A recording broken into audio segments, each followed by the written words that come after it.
ఇక్కడ ఒక బొటానికల్ గార్డెన్లో స్టార్టప్ చేసే కంపెనీలు అన్నీ వచ్చినాయి. కొత్తగా కంపెనీలు పెట్టేటోళ్ళు అందరూ చాలామంది వచ్చి మాట్లాడుతూ ఉన్నారు.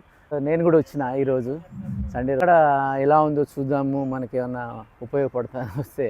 మనకు దానికి సంబంధమే లేదు. ఏమో హార్డ్వేర్, మన శాండ్, ప్లాస్టింగ్, ఐరన్ రకరకాలు ఉంటాయి కదా. కానీ ఒక ఎక్స్పీరియన్స్, వచ్చినాము చూసినాము, సక్సెస్ అవుతాననే నమ్మకం మాత్రం గట్టిగా ఉంది. డెఫినెట్గా అవుతా కూడా. నేను ఇంత కష్టపడ్డా, ఇంత చేసినా కూడా ఎందుకు చేయాలి అంటే ఏదో గోల్ సాధించాలి, ఏదో ఒకటి సక్సెస్ చేయాలి. నా చిన్నప్పటి నుంచి కోరిక ఏంటంటే మాకు 10 మందికి పని కల్పించాలి, ఒక ఓనర్షిప్ అనేది ఉండాలని నా గోల్ ఉండే. ఆ గోల్ అయితే నెరవేరింది. బట్ కష్టమైన పడతా గురించి ప్రాణం పెట్టి చేస్తున్నాను. ఒక కూలోడుగా పనిచేస్తున్నా. 14 అవర్స్ వర్క్ చేస్తున్నా. నేను 14 అవర్స్ వర్క్ చేస్తున్నా.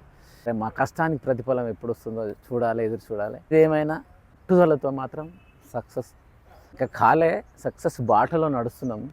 అది ఎంతవరకు పోతుందో ఆ భగవంతుడే తెలియాలా. కానీ ఒక మంచి ఎక్స్పీరియన్స్. ఈ కష్టం అయితే ఇట్లాంటి కష్టం మామూలు కష్టం కాదు. నేను, నా కొడుకు ఇద్దరం, మా కుటుంబం మొత్తం కష్టపడుతున్నాం. నేను ఇంతకుముందు పనిచేసే కంపెనీ ఓనరు ఒక అతను అన్నాడు, కంపెనీ పెడతాడు, నేను 6 నెలలు వెళ్ళేపిస్తాడు అన్నాడు. అది 6 నెలలు దాటి ఇప్పుడు 7వ నెల 8వ నెల నడుస్తుంది బాస్. అది కానీ నా కాన్ఫిడెన్స్ నన్ను బతికిస్తుంది.